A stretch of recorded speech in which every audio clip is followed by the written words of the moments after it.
Sorry రేఖ, ఎలా అయితే నువ్వు అనుకోలేదో నా తమ్ముణ్ణి జైలుకి పంపించాలని. మీకెవరు సమాచారం ఇచ్చారు ఈ మోసం ఇదంతా సుధీరే చేశాడని? మీ ఇంటికి కాబోయే కోడలే రేఖ చౌదరి. నేను కూడా అనుకోలేదు నీకు పెయిన్ కలిగించాలని.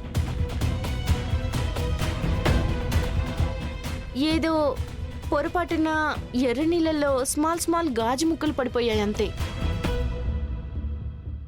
సారీ.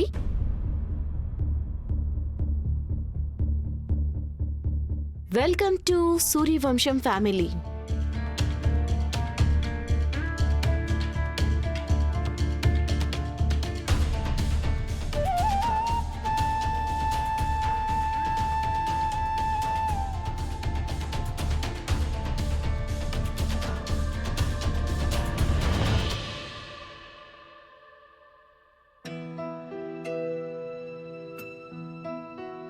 నాకు తెలుసమ్మా, నీ జీవితం హఠాత్తుగా ఎలాంటి మలుపు తిరిగిందంటే నువ్వు కూడా దీని గురించి ఎప్పుడూ ఆలోచించుండవు. ఉన్నతి, మా ఇంట్లో కొన్ని వస్తువుల లోటు నీకు ఖచ్చితంగా అనిపించొచ్చు, కానీ ఒక్క విషయంలో అయితే నీకు ఎప్పుడూ ఏ లోటు అనిపించదు. అదే ప్రేమ. నీకు నచ్చినట్టు బతికే స్వేచ్ఛ. Thank you. ఈ పెన్ని మామూలుది అనుకోకున్నది. అమ్మ ఇదే అక్కకు కూడా ఇచ్చింది. అండ్ ఆ తర్వాత అక్క ఏం చేసింది? అక్క ఎప్పుడు క్లాస్లో ఫస్టే వచ్చింది. అండ్ ఇన్వెస్టిగేటివ్ రిపోర్టర్ అయ్యి ఎన్నెన్ని సాధించిందో అది మన అందరికీ తెలుసు కదా. నోరు ముయిరా. నేను ఉన్నతికి పెన్నెందుకిచ్చానో తెలుసా? ఎందుకంటే అందరూ అంటుంటారు కదా, అత్తగారు కోడలి రెక్కలు కత్తిరిస్తుంది అని. కానీ నేను నా కోడలికి రెక్కలివ్వాలనుకుంటున్నాను.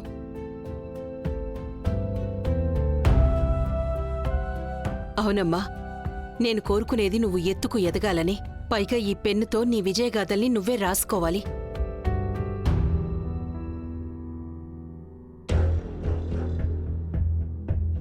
వాహ్, ఈ ఫ్యామిలీకి సీరియస్లీ జిడ్డు అవార్డు ఇచ్చి తీరాలి. మామూలు రాయిని కూడా వీళ్ళు వజ్రాన్ని చేసి చూపించగలరు.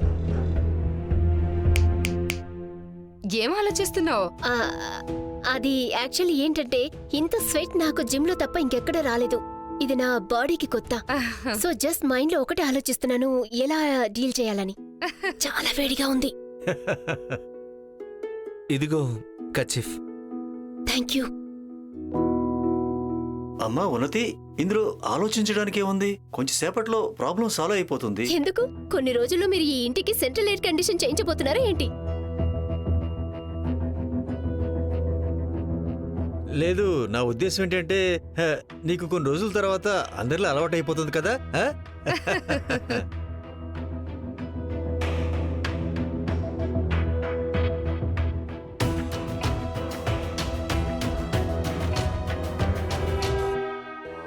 అరే, నువ్వింకా అక్కడే నిలబడ్డావా? లోపలికి రా. అది పిన్ని గారు, అది ఓరి భగవంతుడా,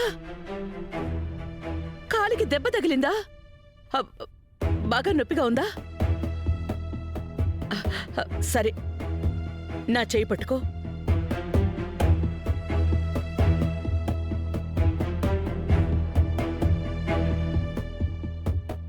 ఇప్పుడు నిదానంగా రా.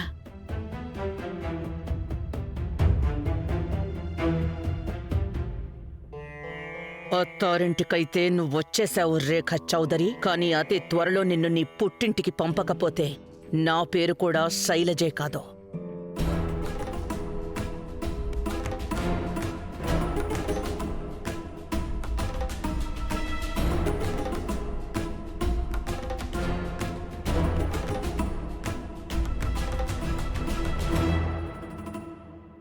నిదానంగా రా.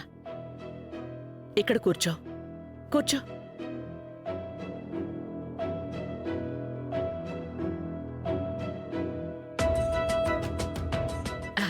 ఉండు, నేనిప్పుడే వస్తాను.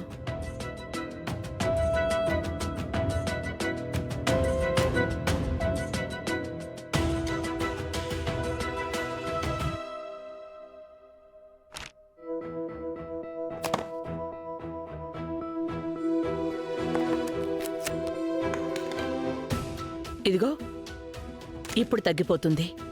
ఇవ్వు.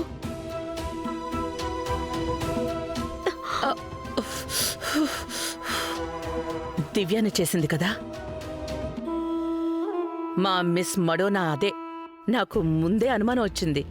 తనే వచ్చి చెప్పింది, కొత్త కోడలి కోసం ఎర్రనీళ్ల పళ్ళెం తనే స్వయంగా తీసుకొస్తానన్నప్పుడు. ఏం పర్వాలేదు పిన్నిగారు. ఆవిడ స్థానంలో ఎవరున్నా సరే బహుశా ఇంతే కోపంగా ఉంటారేమో. కోపం ఉండడం, అలాగే శత్రుత్వం ఉండడం రెండూ చాలా వేరు. నేనొకటి చెప్తాను, జాగ్రత్తగా వింటావా? ఈరోజు నీకు ఎన్నెన్ని కొత్త బంధాలు కలుస్తాయో అంతకంటే ఎన్నో రెట్లెక్కువ నీకు శత్రువులు కూడా ఉంటారు.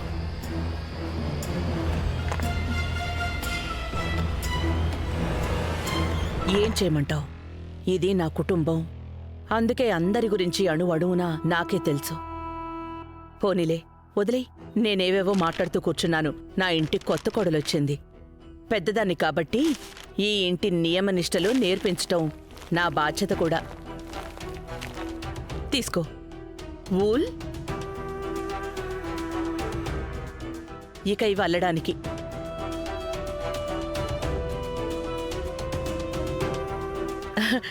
ఎందుకంత ఆశ్చర్యంగా చూస్తున్నావు? రేఖ, స్వెటర్లు అల్లుతూ ఉన్నావనుకో, నీకోసం కలల్ని అల్లుకునే సమయం దొరకదు. పైగా చేతులు పనిచేస్తూ ఉంటే అప్పుడు మెదడుకి నోరు విప్పాలన్న ఆలోచన రావడానికి అవకాశమే దొరకదు. అంటే మెదడు ఇంకా నోరు రెండు నియంత్రణలో ఉంటాయి. నియంత్రణ.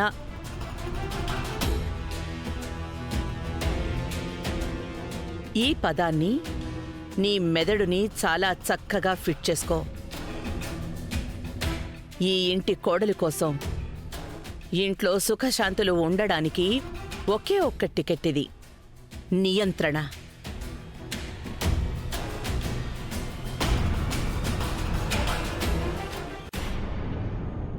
ఇదేంటి ఆల్రెడీ ఇంత వేడిగా ఉందా అండి? ఈ డ్రెస్ లో నేను కింద ఎలా కూర్చోగలను? ఐడియా.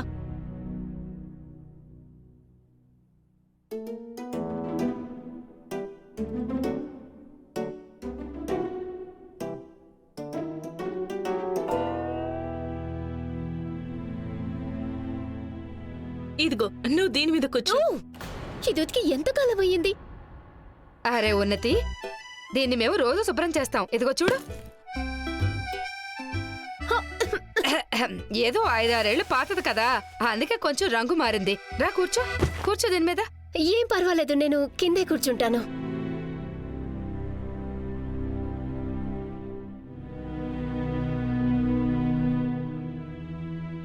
ఒక నిమిషం. స్మిత, కొంచెం చెయ్యి అందించు. రామ్మా.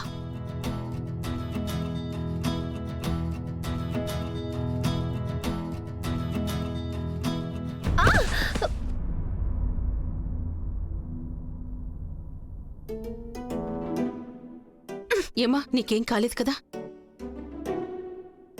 అది యాక్చువల్లీ మీరు నన్ను చుట్టుముట్టేశారు కదా, సో నాకు ఇంకా వేడిగా అనిపిస్తుంది అంతే. సారీ. తప్పుకోండి, తనకు కొంచెం వేడిగా ఉందంట.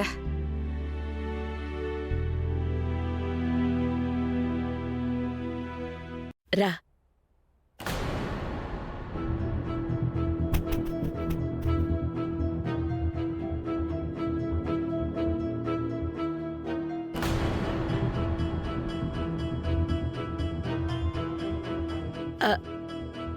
చూసావా రేఖ, నువ్వు ఇదే గందరగోళం చెయ్యకూడదు.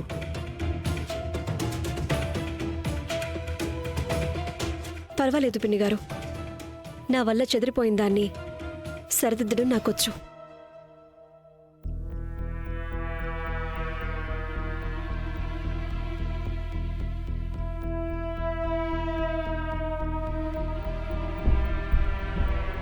నీకు కేవలం చిక్కుముడులు వెయ్యడం, చెల్లాచెదురు చేయడమే వచ్చు. నువ్వు ఈ పోరాటాన్ని పోరాడకు. అది ముందే ఓడిపోయిందాన్ని.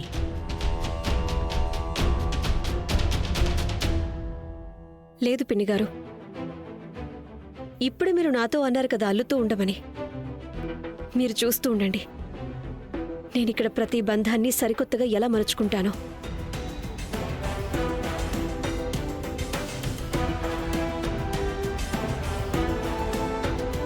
ఒక్కొక్కటిగా ప్రతి చిక్కుముడిని విప్పుతాను, అలాగే చెదిరిపోయిన బంధాల్ని కూడా. చూసుకో అమ్మా, ఇక్కడ బంధాల్లో చాలా చిక్కుముడులున్నాయి. నా దగ్గర కూడా చాలా సహనం ఉంది పిన్నిగారు. చిక్కు పడింది హృదయాల్లో తల్లి. నీ ధైర్యం సరిపోదు. నువ్వు చాలా బలహీన పడిపోతావు. నువ్వే ఓటమిని ఒప్పేసుకుంటావు కూడా. పిన్నిగారు, రేఖ బలహీనపడింది అంటే తను మరింత బలాన్ని పుంజుకోవడానికే.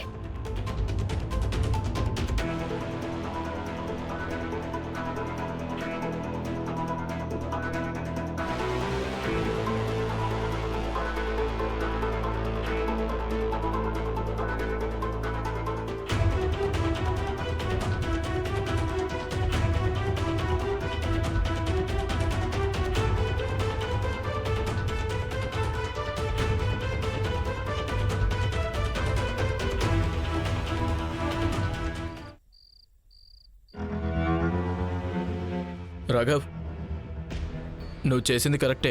రేఖతో మిగిలిన కార్యక్రమాలు చేయనని చెప్పేశావు. ఒక మాట చెప్తాను, భార్యాభర్తల మధ్య ఎవరు ఎక్కువో ఎవరు తక్కువో అది ముందే క్లియర్ చేయడం చాలా ముఖ్యం. లేదంటే వీళ్ళు నెత్తికెక్కేస్తారు. వీరు బావా, నాకు బాగా తలనొప్పిగా ఉంది. నీకెలా ఉన్నా పట్టించుకోవాల్సిన అవసరం నాకు లేదు. పద, కిందకి పద. సంప్రదాయాలు పూర్తి చేయి. అన్నిటికంటే ముందు ఉంగరం తీయటం ఉంది. పద. ఇలా అనేది మీరేనా అత్తయ్య? మీరే కదా నాకు చెప్పింది రేఖ పెళ్లిలో ఏమేం చేసిందనేది. అవును, ఎందుకంటే ఆ అమ్మాయి లాంటి చీప్ పనులు చేస్తుంది అని ఊహించాను. కానీ నేను నీకు సంస్కారంతో పెంచాను. నువ్వు మొదటి రోజే ఈ పెళ్లిని ఎలా హేళన చేస్తావు? నేను అస్సలు కల్లో కూడా అనుకోలేదు. నువ్విలా చేస్తావని అస్సలు ఊహించలేదు. చూడు రాఘవ, నీ మొండిపట్టు కారణంగా ఆ అమ్మాయిని సూర్యవంశీ కుటుంబాన్ని కోడలుగా చేసుకుని నేనెలాంటి విషయాన్ని తాగానో అది నాకే తెలుసు. కానీ ఇప్పుడు పెళ్లి అయిపోయింది నాన్న, కాబట్టి ఇప్పుడు అన్ని సాంప్రదాయాలు పాటించాల్సిందే. నువ్వు కొత్త కోడల్ని ఎవ్వరికీ చూపించనక్కర్లేదు అన్నావు. నేను ఒప్పుకున్నాను. కానీ మనింటి కూడా కొన్ని శుభాశుభాలుంటాయి కదా. ఉంగరాల కార్యక్రమం అనేది నువ్వు కిందకి రావాల్సిందే, పూర్తి చెయ్యాల్సిందే. ఆ అమ్మాయి ఎలాంటిదైనా సరే, మన కుటుంబాన్ని ఎంత దిగజార్చడానికి ప్రయత్నించినా సరే, నీకు మాత్రం ఈ పెళ్లి పట్ల బాధ్యత ఉంది. ఇక ఖచ్చితంగా నువ్వు ఆ బాధ్యత తీర్చడంలో నేను నీ వెనుకుంటాను. ఇంకో విషయం, నేను నీకు అత్తని. మొండిపట్టు పట్టడం నాకు కూడా వచ్చు. నేను కూడా బీపీ మాత్రలు వేసుకోను అని చెప్పేయగలను. ఆ పైన నీ ఇష్టం.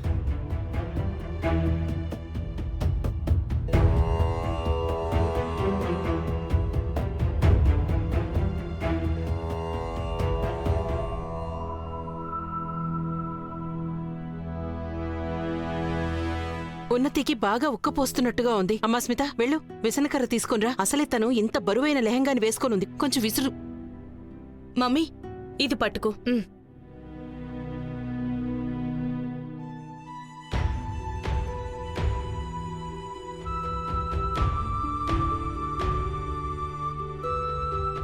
థ్యాంక్ యూ, మీరందరూ చాలా మంచివాళ్ళు.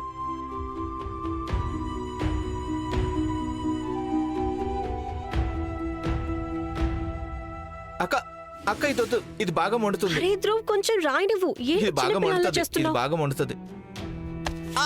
అబ్బా అక్క, అయిపోయింది. మండిందా? నువ్వు ఇంత గట్టిగా గిల్లేసరికి నాకు ఈ మంట అసలు తెలియలేదు. ఇదిగో, దీన్ని ధ్యాస మళ్లించడం అంటారు. నేను కూడా అక్క ధ్యాస మళ్లించే ట్రిక్ యూజ్ చేయాలి.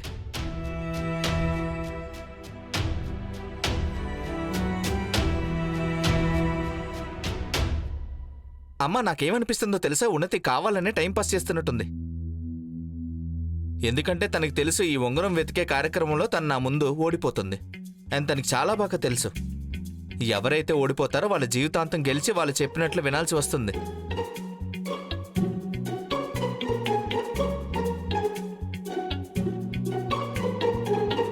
ఏమాత్రం చేయకపోతే మా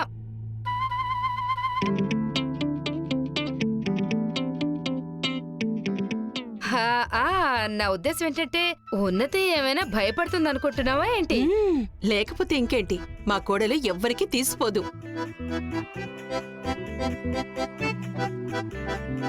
నాన్న తప్పుకోండి, కానీ ఏదేమైనా గెలిచేది మాత్రం మా అన్నయ్య ధ్రువే. నిజమే, నాకు కూడా అనిపిస్తుంది మా ధ్రువే గెలుస్తాడని. మీ ఇద్దరికి అలా అనిపిస్తుందేమో, కానీ గెలిచేది మాత్రం మన ఉన్నతినే. అవును, నాకు కూడా ఇదే అనిపిస్తోంది. ధ్రువ్, ఉన్నతి, ధ్రువ్, ఉన్నతి. ఒక్క నిమిషం చిన్నాన్న. అయినా ముందే ఓటమిని ఒప్పేసుకుంది, ఇంక తనేం గెలుస్తుంది? ఉన్నతి ఎప్పుడు ఓడిపోదు, నెవర్. అందుకే పెళ్లి సాక్ష్యం.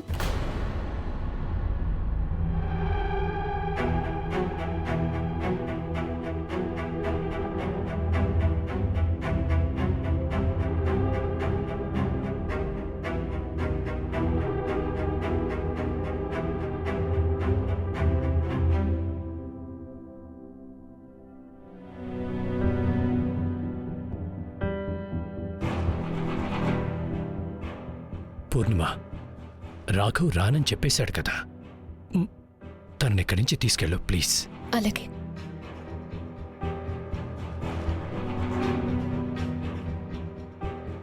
రేఖ, నువ్వు గదిలోకి వెళ్ళి బట్టలు చేంజ్ చేసుకో అండ్ డ్రెస్ తీసుకో. నాకు తెలిసి రాఘవన్ని రాకపోవచ్చు. ఆగు రేఖ.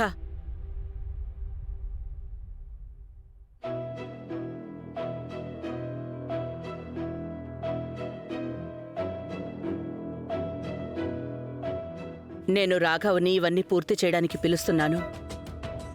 కానీ అత్తయ్య గారు రాఘవన్నయ్య వద్దు అని చెప్పి వెళ్లారు కదా. అయితే నేను చూస్తాను.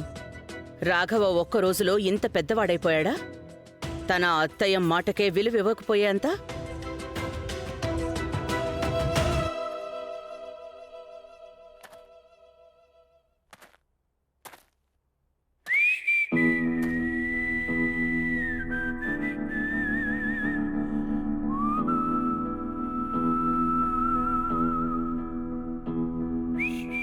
రేఖ మీ అమ్మ నర్మదకి చాలా కావాల్సింది.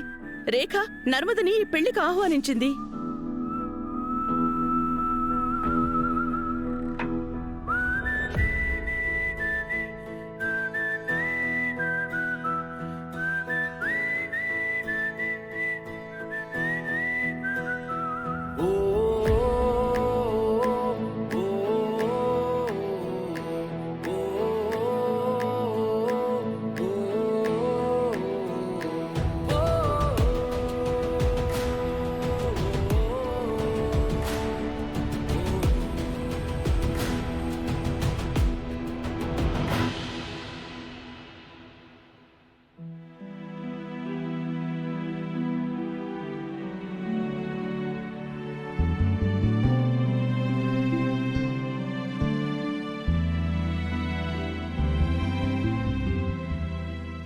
నా ఉద్దేశం, అన్నయ్యని పెళ్లికి ఒప్పించింది నేనే కదా.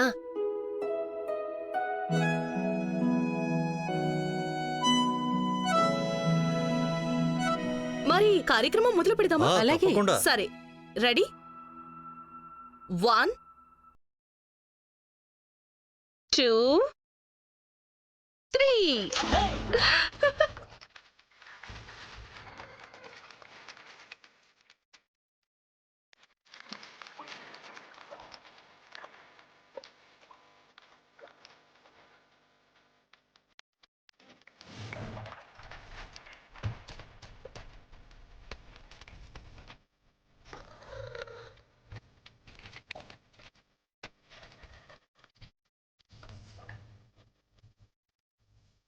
అక్కడ నా రేఖకి అన్ని సంప్రదాయాలు ఎలా జరుగుతున్నాయో ఏంటో.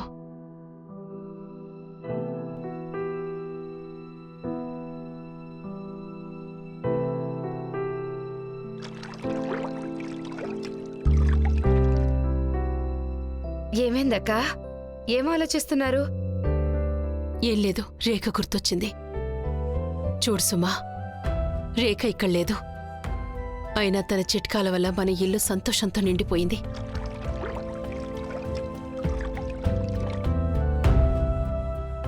అమ్మవారి దయ వల్ల తనకు కూడా తన వంతు ప్రేమ, అన్ని సంతోషాలు దక్కాలి.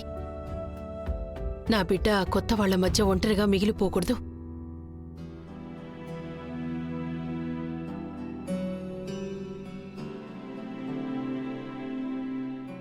నువ్వు నవ్వితే చాలా బాగుంటావు రేఖ. ఇలానే నవ్వుతూ ఉండు. ఆ తర్వాత చూడు, ఏదో ఒకరోజు రాఘవన్నయ్య కూడా ఒప్పుకొని తీరతాడు ఆయనకి బెస్ట్ భాగస్వామి దొరికిందని.